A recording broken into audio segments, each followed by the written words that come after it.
Total student admit कर लेना, total student 2500, इसमें गर्ल्स हैं आपकी 1100, तो बॉयज क्या होंगे, बॉयज कैसे निकालेंगे बेटा,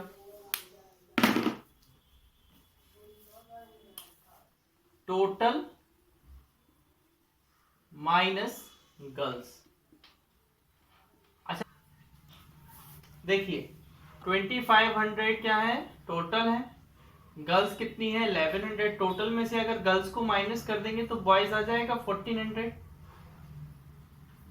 1400 क्या आ गए, बॉयज आ गए। अच्छा अब इसमें क्वेश्चन दिए हैं बेटा, कुछ क्वेश्चन दिए हैं, वो हमें क्वेश्चन निकालने हैं।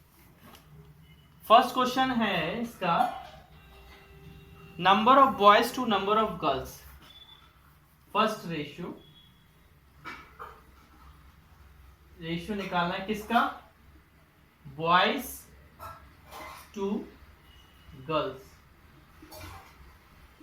एंड बॉयज कितने हैं 1400 और गर्ल्स कितनी है 1100, 00 से 00 कैंसिल, 14/11, तो क्या आंसर आ गया 14:11।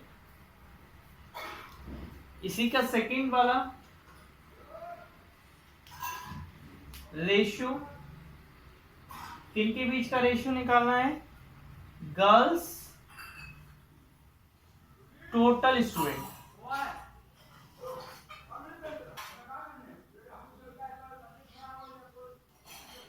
हाँ ठीक है, 00 से 00 कैंसिल, क्या बचा बेटा 11/25, आंसर क्या आ जाएगा 11:25, ठीक है ना। हाँ अब इसमें एक और है, थर्ड वाला आपको यहां नहीं दिखाई देगा इसलिए मैं ऊपर ही कर दे रहा हूं।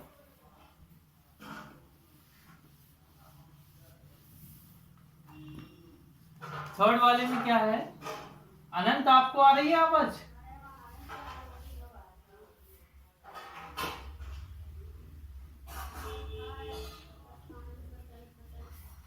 थर्ड वाले में पूछा है student, total student to boys, total student कितने हैं 2500 और बॉयज कितने हैं 1400, 00 कैंसिल, क्या बचा 25/14, तो रेशियो कितना आ गया 25:40, ठीक है। अच्छा नेक्स्ट क्वेश्चन इसमें लिखा है, the given figure shows a small garden, shaded area is reserve for planting flower and the rest of the area is for grass. Find the ratio of the area of the garden reserved for the planting flower to the area reserved for grass. देखिए बेटा मैं इसको करवाता हूं third question को, इसमें एक diagram बना है,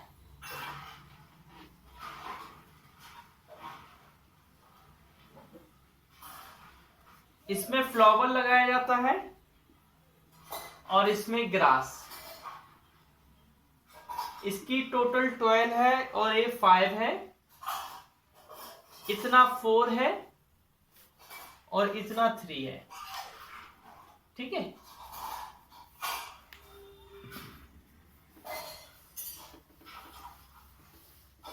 छवि आवाज आ रही है,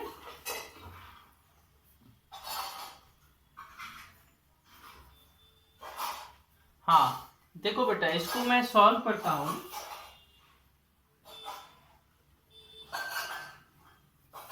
पहले हम एरिया ऑफ फ्लावर निकालते हैं, क्या निकालते हैं एरिया ऑफ फ्लावर, टोटल कितनी है 12 और इतनी है 4, तो फ्लावर वाले की लेंथ कितनी होगी, देखो area of flower place, area of plant, area of flowering place.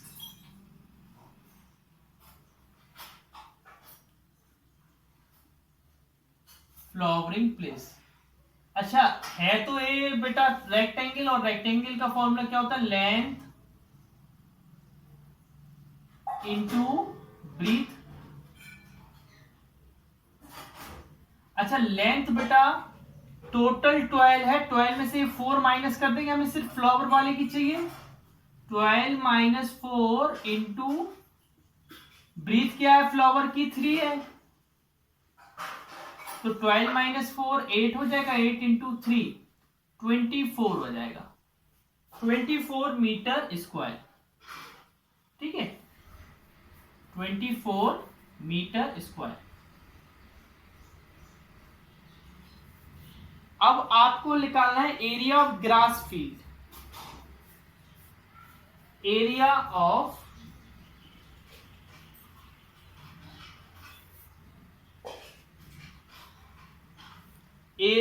Garden, area of total garden, area of garden निकालेंगे। गार्डन माने पूरे का निकालेंगे, पूरे का निकालेंगे तो वो पूरा रेक्टेंगल है, और रेक्टेंगल का फॉर्मूला क्या होता है, लेंथ इंटू ब्रीथ। अच्छा लेंथ कितनी है, 12, और ब्रीथ कितनी है बेटा, ये टोटल कितनी है, 5 है, टोटल कितना आ जाएगा 60 metre square.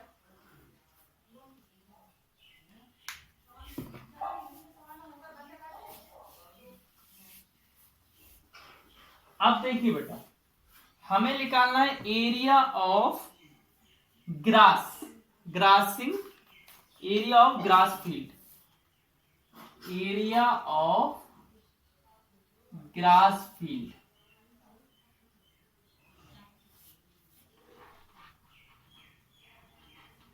Equal to total minus area of flower field.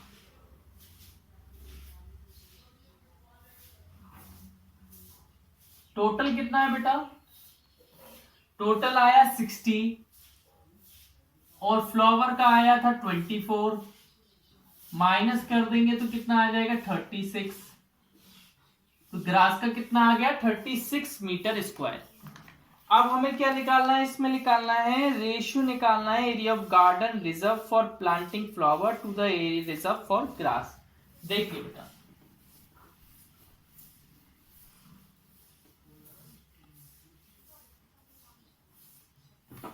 Now ratio निकालना है बेटा किसका, फ्लावर अपॉन ग्रास। अच्छा फ्लावर कितना है, फ्लावर था 24 और ग्रास है 36, 24 12 2 जा 24, 12 3 जा 36, क्या आया 2/3, तो आंसर क्या आ गया 2:3। आपका यही आंसर है ना, 2:3। देखो बेटा इसमें क्या किया हमने, फिर से बता रहा हूं आपको। इस तरीके का एक गार्डन था, उस गार्डन को 2 पार्ट में डिवाइड किया था, थोड़े में ग्रास लगाई गई थी, थोड़े में फ्लावर। उन्होंने इनके डायमेंशन दिए थे, टोटल का लेंथ दिया था, टोटल की ब्रीथ दी थी, फ्लावर की लेंथ ब्रीथ दी थी, इतना पार्ट का दिया था, तो हमने इसकी लेंथ निकाल ली फ्लावर की। तो हमने फ्लावर का एरिया निकाला, हमने टोटल गार्डन का एरिया निकाला, फिर हमने टोटल में से फ्लावर वाले को माइनस कर दिया, तो हमें मिल गया ग्रास का एरिया। हमें रेशियो निकालना था फ्लावर से ग्रास का, तो फ्लावर का पहले लिखा, ग्रास का बाद में, तो इनको काटा तो कितना आया 2:3। नेक्स्ट क्वेश्चन है question number 5, sorry question number 4।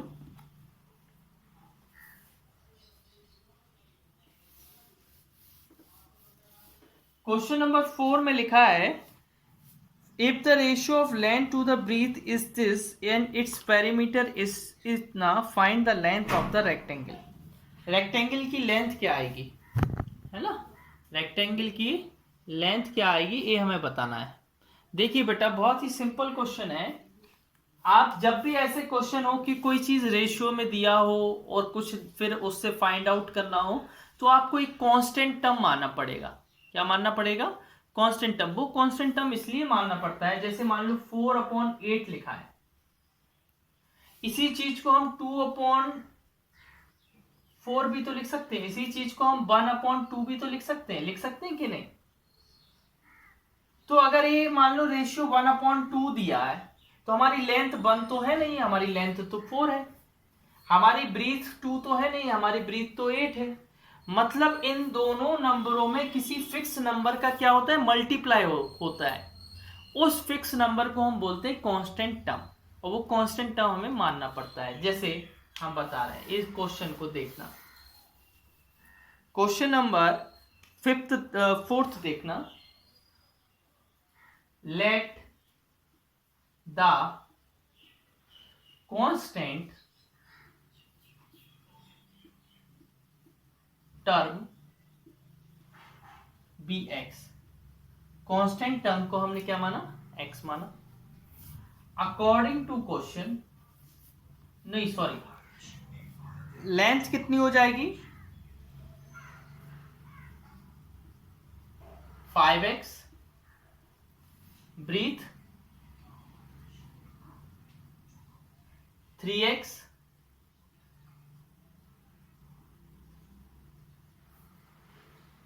According to question perimeter equal to क्या होता है बेटा,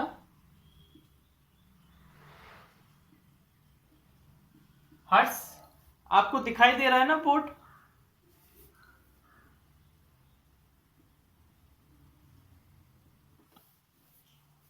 देखिए पेरीमीटर इक्वल टू क्या होता है, 2 इंटू लेंथ प्लस ब्रीथ। अच्छा पेरीमीटर कितना दिया है आपको, 144 इक्वल टू 2 इंटू लेंथ है आपकी 5x और ब्रीथ है आपकी 3x।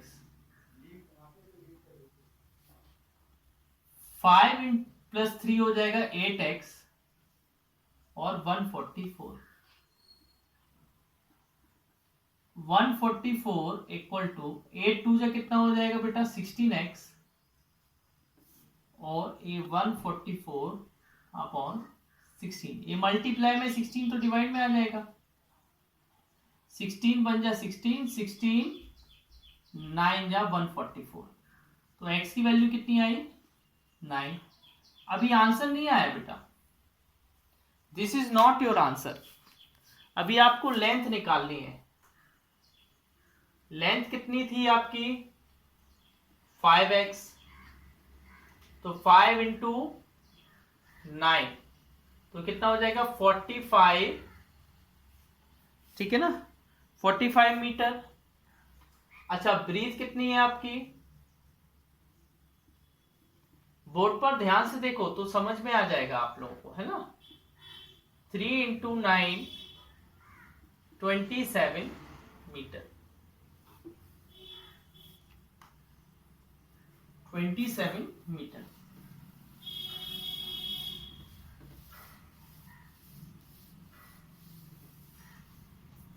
समझ रहे हैं ना, ये आपका हो गया क्वेश्चन। नेक्स्ट उसमें वो ये पूछ रहा था बेटा लेंथ ऑफ ब्रीथ निकालनी है, find the length of the rect, only length पूछा था तो लेंथ मैंने निकाल दी 45 मीटर, ठीक है ना, समझ गए ना। अच्छा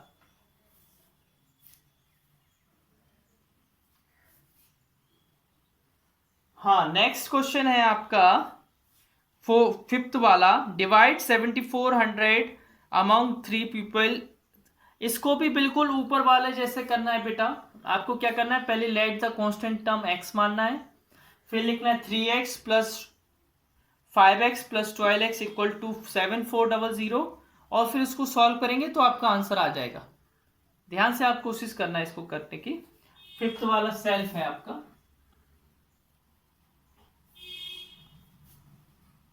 सेल्फ होमवर्क है ना। सिक्स्थ वाला देखिए, divide 104 among 3 children in the ratio. देखिए ये वाला मैं करके दिखाता हूं आपको।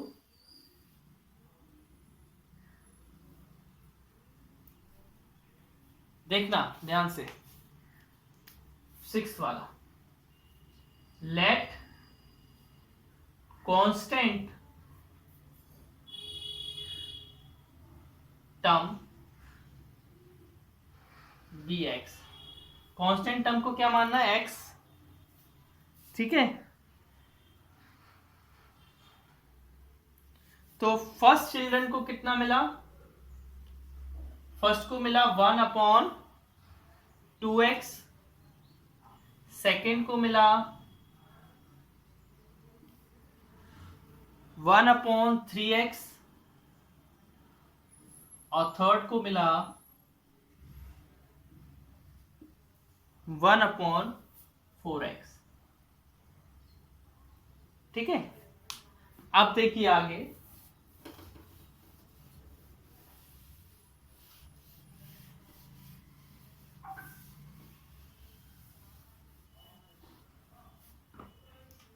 According to question total pencil कितनी है बेटा, 104 है, टोटल पेंसिल 104 है। तो 1/2x plus 1/3x plus 1/4x equal to 104। अच्छा, इन तीनों का एलसीएम लेंगे हम। किसका एलसीएम लेना है, एलसीएम ऑफ 2, 3, 4। इनका एलसीएम कितना आएगा, 12 आएगा।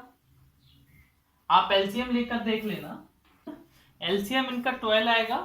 अच्छा, 12 को 2 से डिवाइड करेंगे तो क्या आएगा, 6। क्या आएगा, 6। 6 को ऊपर क्या लिखा है, 1 लिखते नहीं है, और हाँ 1x। फिर 12 को 3 से डिवाइड करेंगे आएगा 4 का मल्टीप्लाई 1x। फिर 12 का 4 से डिवाइड करेंगे आएगा 3 का मल्टीप्लाई 1x। जिसको समझ में नहीं आए पूछ लेना, आप लोग पूछते नहीं हो तो फिर समझ में नहीं आता है कि आपको आ रहा है। ये 6x हो जाएगा, ये 4x हो जाएगा, और ये 3x हो जाएगा, अपॉन में 12 इक्वल टू 104।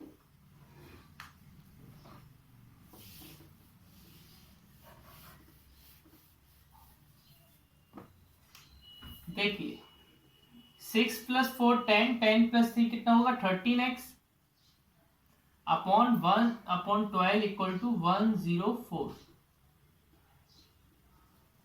ये 12 डिवाइड में तो मल्टीप्लाई में चला जाएगा, तो 104 इंटू 12, और 13 मल्टीप्लाई में तो डिवाइड में आ जाएगा। 13 1 जा 13, 13 8 जा 104, और 12 8 जा कितना होता है, 96।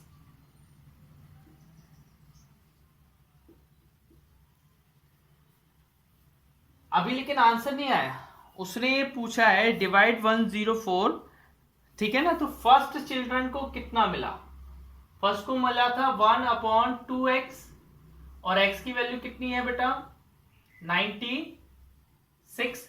2 को 96 से काटेंगे तो 48 आएगा। तो कितना मिला, 48 पेंसिल्स। कितनी मिली, 48 पेंसिल्स। इसी तरीके से सेकेंड वाला जो चिल्ड्रन है उसको मिला 1/3x।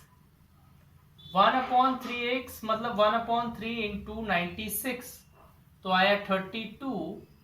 3 से काटेंगे तो ये 32 देगा, तो 32 पेंसिल्स। कितनी मिली, 32 पेंसिल्स। थर्ड वाले को कितना मिला, 1/4x। तो 1/4x माने होता है 1/4 इंटू 96, तो इन्हें मिला 24 पेंसिल। कितनी मिली, 24 पेंसिल्स। समझ गए ना। वो बोल रहे थे हमने पेंसिल्स 104 पेंसिल्स हैं, उनको इस रेशियो में डिवाइड किया, हमने कांस्टेंट टर्म माना था x, फिर इनको ऐड करके 104 लिख दिया, फिर इनका एलसीएम लिया तो 12 आया, फिर इनको सॉल्व किया तो x की वैल्यू आई। x की वैल्यू इनमें रख देना है, तो हमें पता चलेगा कि किस बच्चे को कितनी पेंसिल्स मिली हैं। आगे क्वेश्चन नंबर 7। क्वेश्चन नंबर 7 में लिखा है the angles of quadrilateral if the some is 3। ये भी बिल्कुल ऐसे ही करना है बेटा। देखो बेटा, कोई भी इसमें चेंज वो नहीं आएगा, आपको प्रॉब्लम नहीं आएगी। देखो इसमें प्रॉब्लम क्यों नहीं आएगी 7th वाले में,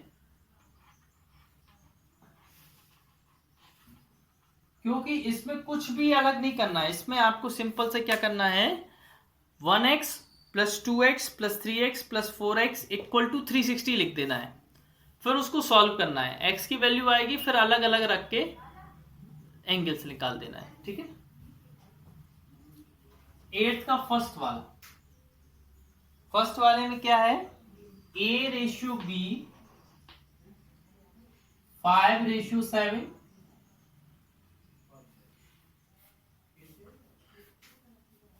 b/c 14/15,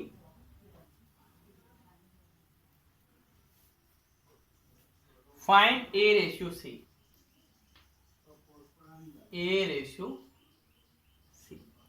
समझ गए ना? आपको a/c निकालना है। कैसे निकालेंगे,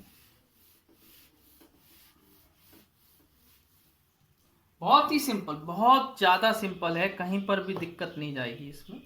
कैसे सिंपल है ये मैं बताता हूं, ध्यान से देखना। a/b आपको मल्टीप्लाई करना है किससे, b/c। ठीक है, ध्यान से देखना बेटा, बिल्कुल बहुत ही, इन दोनों को मल्टीप्लाई कर देना। a/b कितना है, 5/7 मल्टीप्लाई 14/15। ठीक है।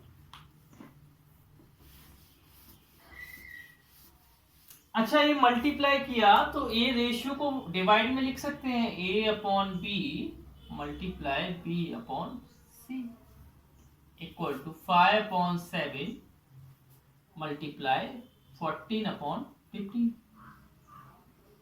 b से b कट गया, क्या बचा, a/c। 7 बन जा 7, 7 2 जा 14, 5 बन जा 5, 5 3 जा 15। तो क्या आया, 2/3। तो इसका आंसर क्या हो गया बेटा, a/c आपका 2/3 आ गया। ये आंसर हो गया। देखो, कहीं पर भी दिक्कत जाए, अगर कहीं पर भी डाउट हो तो पूछ ले, किसी को कहीं पर भी डाउट हो तो पूछ ले, कोई दिक्कत नहीं है, हम बता देंगे। बहुत ही सिंपल क्वेश्चन। इसी का दूसरा वाला भी देख लो, है ना, इसका सेकंड वाला भी देख लो, 8th का सेकंड।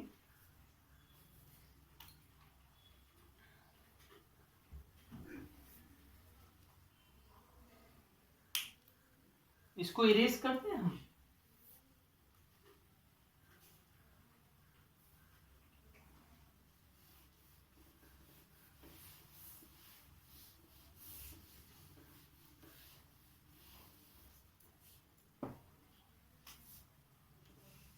देखिए 8th का सेकंड जो है उसमें लिखा है x/y इक्वल टू 2/7,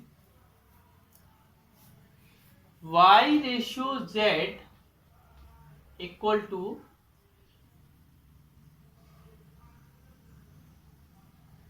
9/11।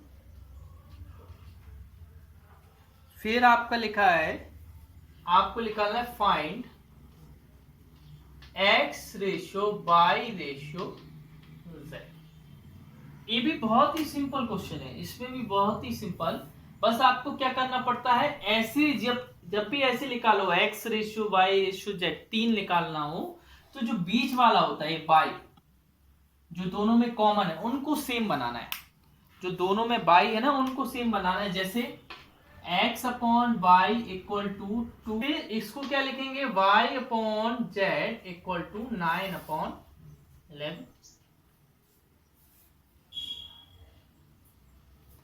अब आपको क्या करना है बेटा, इधर ये 7 है और इधर 9 है, इन दोनों को सेम बनाने के लिए इस वाले 9 को इन दोनों में मल्टीप्लाई कर देंगे, इस वाले 7 को इन दोनों में मल्टीप्लाई, सेम बनाने के लिए वही होता है ना, इसकी चीज को उसमें मल्टीप्लाई कर दो, उसकी चीज को इसमें कर दो। तो हम क्या करेंगे, x upon y equal to 2 upon 7 multiply 9 multiply 9। Denominator में करेंगे तो न्यूमिनेटर में भी करेंगे।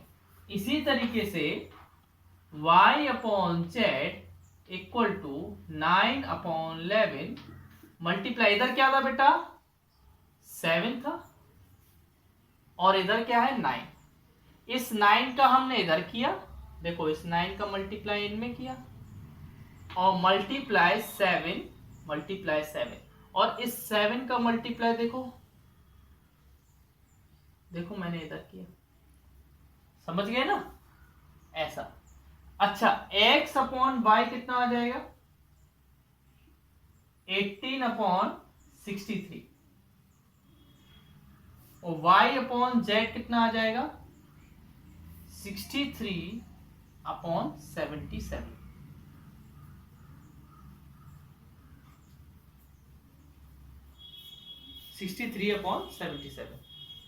अब देखिए यहां पर आपको निकालना है x ratio y ratio z।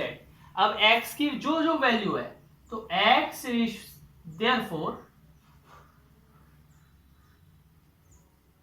ध्यान से देखना बेटा, बहुत ही ये इंपॉर्टेंट चीज है, x ratio y ratio z हो जाएगा, x की वैल्यू 18, y की वैल्यू 63, z की वैल्यू 77।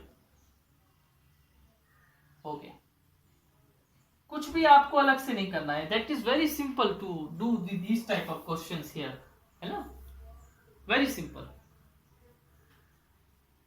क्योंकि x की वैल्यू 18, अब y की वैल्यू तो सेम है ना, तो y तो एक ही बार लिखेंगे ना, 2 बार तो लिखने की जरूरत नहीं है, फिर 77 हो गया, ठीक है ना। Understand this. अगर आपको कोई समस्या हो कहीं पर तो आप पूछ सकते हो। 9th वाला क्वेश्चन आप लोगों को सॉल्व करना है। क्यों करना है, क्योंकि 9th वाला 8th जैसा है, same as 8th, same as